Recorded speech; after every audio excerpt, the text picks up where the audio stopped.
Nah pada waktu saksi komunikasi via WhatsApp dengan Doni Tri Istiqomah tadi ya, apa yang disampaikan gini, ingin segera disampaikan itu apa, disebut nggak pada waktu itu? Ada pesan siapa gitu yang ingin disampaikan segera? Saya lupa Mas, tapi itu ada dalam chat semua deh. Dalam chat itu, ya kalau saya ingat itu dulu pernah jadi alat bukti juga chat itu, gitu loh. Jadi saya lupa, kalau untuk disuruh mengingat kata per kata mohon maaf saya lupa.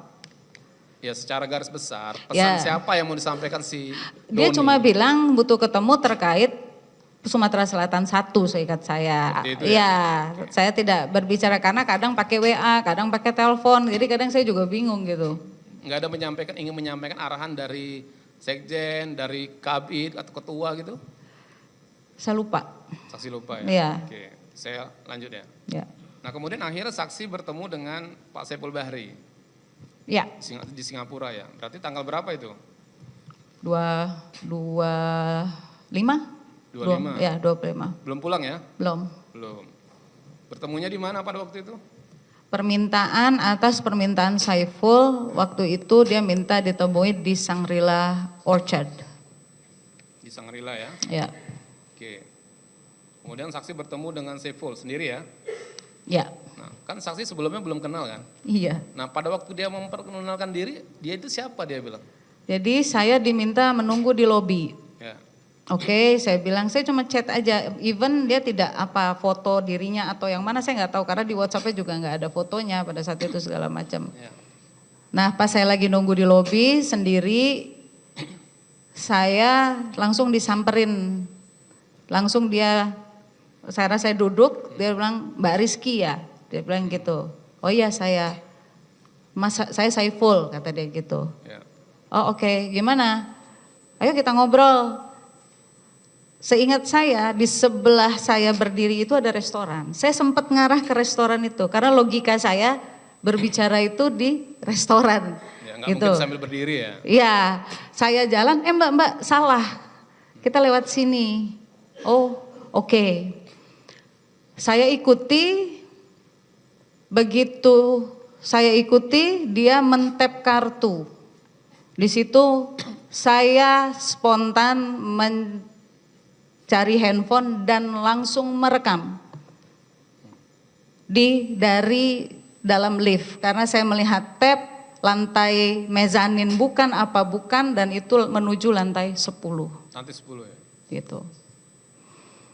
Terus bicaranya di mana? Di kamar atau di lobi? Ya, saya masuk begitu keluar lift, saya lihat kanan kiri, oh ini kamar semua.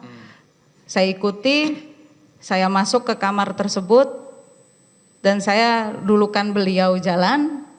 Saya lihat, ya mohon maaf saya nggak kenal ini orang gitu, ini siapa. Jadi saya berdiri dulu di pintu, mbak masuk, kata dia gitu-gitulah. Saya lihat, oke, saya duduk, kamar itu besar sekali memang. Dia di seberang, saya ngambil posisi di seberang dekat ke arah pintu. Ya. Ya. Nah pada waktu itu kan saksi agak khawatir nih ya kan? Ya iyalah kan Mas. Baru pertama kali ketemu Saiful. Ya. Nah saksi nggak kontak Doni pada waktu itu, Pak Doni? Atau WA kayak gitu?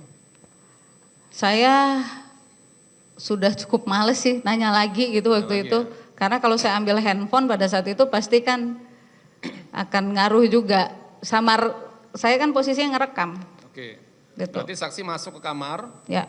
berdua dengan Saiful Bahri dan saksi merekam kegiatan pada waktu itu? Ya. Oke. Nah sekarang yang saya tanyakan kepada saksi, nah apa yang disampaikan oleh Saiful Bahri kepada saksi pada waktu itu? Karena kan mendesak nih kesannya. Ya awalnya dia menceritakan siapa dia. Ya siapa dia katanya? Ya menurut dia bagian dari partai, dia kerabat dekat Pak Sekjen dan dia datang itu karena perintah Pak Sekjen gitu-gitulah. Ya. Gitu. Okay.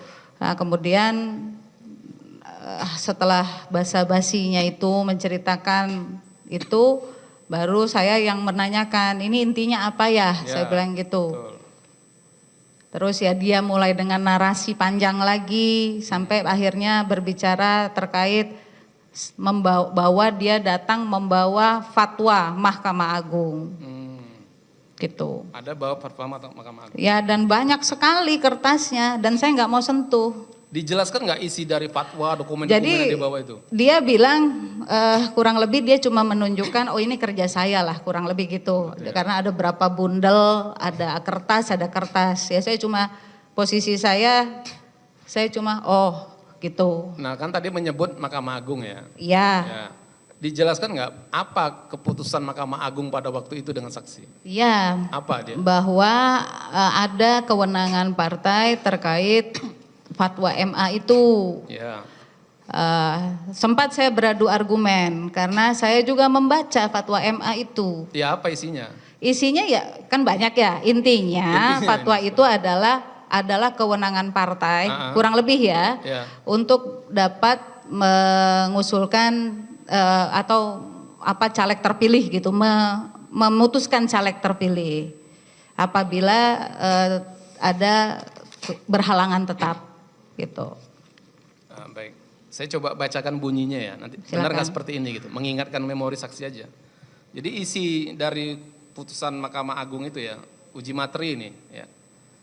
Jadi perolehan suara, ini putusan Mahkamah Agung nomor 57P tanggal 19 Juli 2019. Perolehan suara calon anggota legislatif yang meninggal dunia untuk pemilihan anggota DPR dan DPRD dengan perolehan suara terbanyak seharusnya menjadi kewenangan diskresi dari pimpinan partai politik untuk menentukan kader terbaik sebagai anggota legislatif yang akan menggantikan calon anggota legislatif yang meninggal dunia tersebut dengan tetap memperhatikan peraturan perundang-undangan. Seperti itu bunyinya, saya ingat. Saya tahu isinya bukan dari Saiful, saya membaca.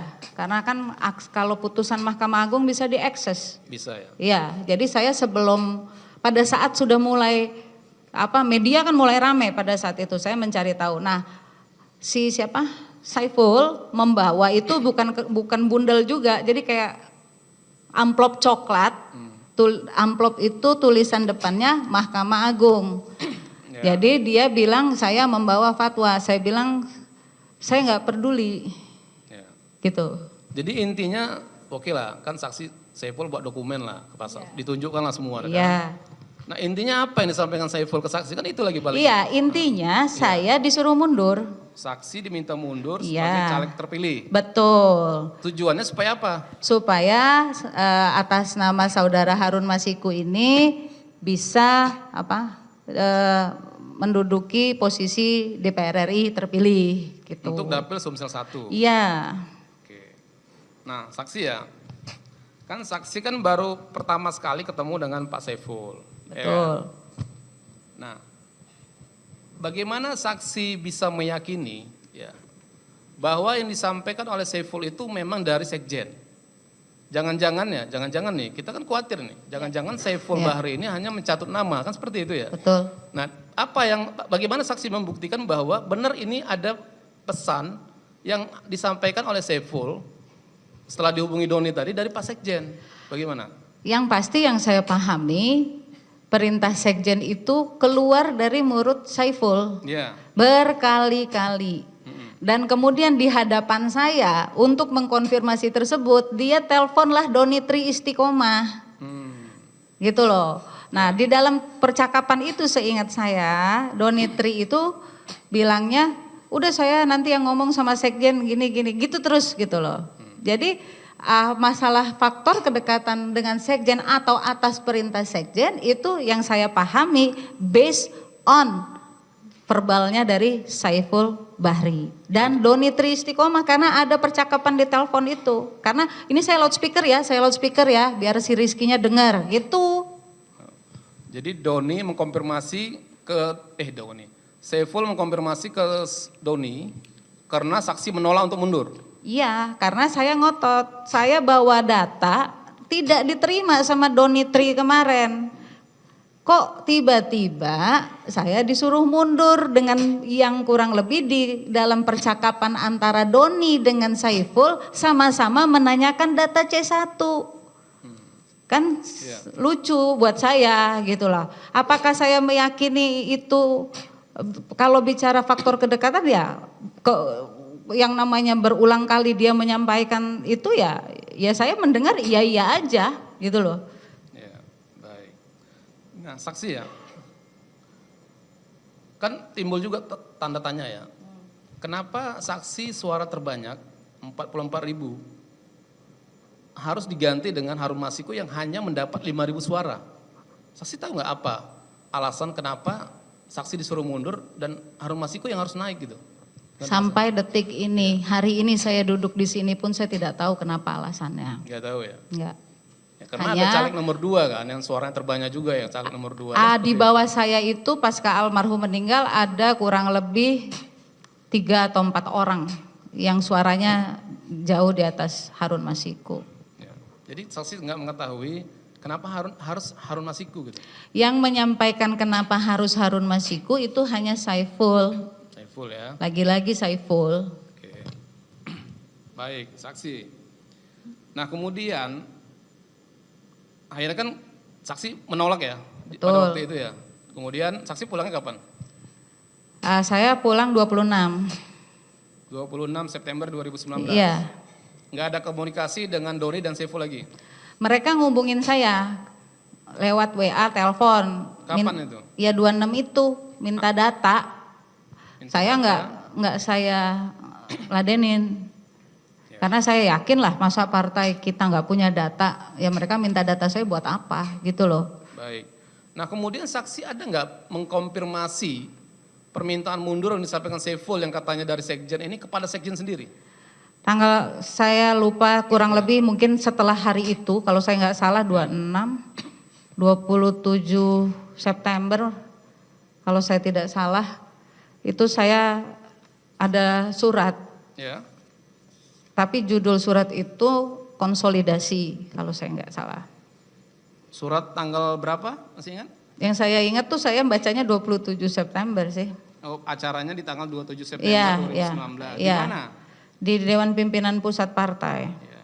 Yang ditandatangani oleh Pak Sekjen dan Ketua Badan Kehormatan. Pak siapa? Komarudin Pak Watubun. Komarudin Watubun. Nah pada saat saksi mendapat surat itu saksi mengkonfirmasi ke siapa? Ini surat mau ketemu siapa nih saya gitu? Langsung ke Pak Sekjen. Saksi WA langsung? Ya. Tanggal berapa saksi WA? 20 itu pokoknya hari ketemu itu. Oh jadi surat itu tanggal 26, saksi mendapat surat terus saksi konfirmasi ke Iya, Sekjen. iya. Arahan Pak Sekjen apa? Enggak, saya langsung datang juga. Gitu loh. Ya. Nah ketemunya dengan Pak Sekjen ini kapan? Ya 27. Oh tanggal 27-nya. Mm-mm. Oke. Saksi bertemu dengan terdakwa di tanggal 27 ya. Ya. Nah kemudian apa pembicaraan pada waktu itu? Mudah-mudahan saya nggak salah. Waktu itu saya hadir Pak Sekjen, bahwa saya mempertanyakan masalah pelantikan saya. Ya.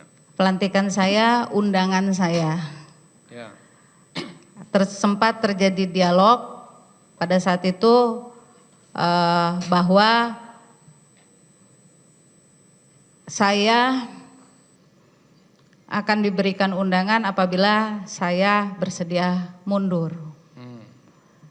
Ya. Saya mempertanyakan alasannya apa.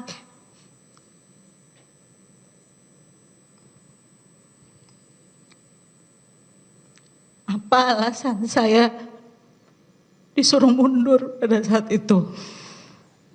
Karena saya juga saya kader partai. Saya bekerja buat partai ini juga. Dan waktu itu saya jujur saya sudah sedikit emosi karena capek. Saya capek, saya terus-terusan gitu. Nah pada saat itu saya paham mungkin Pak Sekjen juga capek. Beliau emosi, saya emosi. Sampai beliau menyampaikan bahwa ini perintah partai. Ini mohon maaf kalau saya agak mencoba mengingat. Saya bilang saya akan mundur apabila saya mendengar langsung dari Ibu Ketua Umum pada saat itu. Dan Pak Sekjen menjawab Dan itu yang saya tidak akan pernah lupakan karena agak kaget untuk pertama kali saya bisa berinteraksi. Saya ini sekjen partai. Di situ reaksi saya juga saya emosi, saya berdiri, saya tahu Anda sekjen partai tapi Anda bukan Tuhan. Itu yang saya sampaikan. Waktu yang singkat Pak Sekjen tapi sangat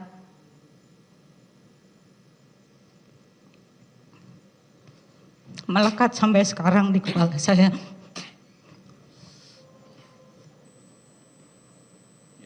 Baik, saksi ya.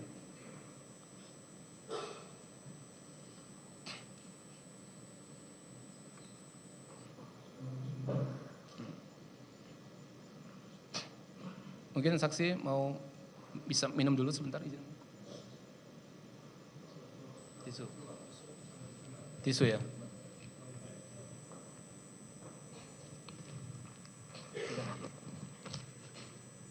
Maaf yang mulia.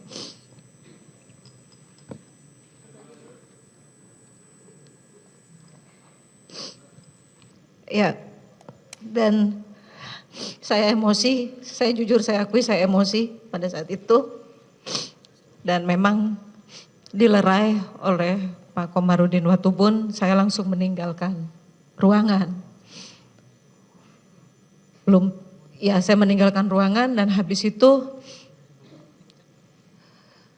saya langsung pulang. Baik saksi ya, kita ini kan ingin mencari fakta ya. Jadi kan terjadi perdebatan antara saksi dengan terdakwa pada waktu itu kan seperti itu ya. Nah apakah setelah saksi mengatakan Anda bukan Tuhan itu kemudian terdakwa ada menyampaikan lagi gitu? Yang saya ingat sudah saya sampaikan, yang saya ingat ya dalam hari ini ya. Untuk mengingat kembali. Saya bacakan ya saksi, saya bacakan yang mulia.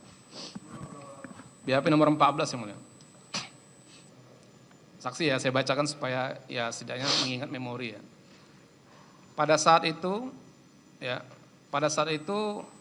Hasto marah dan menggebrak meja, mengatakan saya ini sekjen. Kemudian saya spontan berdiri dan mengatakan Anda bukan Tuhan. Kemudian Hasto mengatakan Anda melawan saya. Kemudian saya jawab iya, saya melawan Anda tapi bukan partai. Ada ucapan seperti itu? Ya.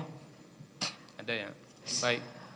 Nah kemudian tadi kan saksi mengatakan saksi akan bersiap mundur ketika saksi sudah bertemu dengan ketua, ibu ketua ya.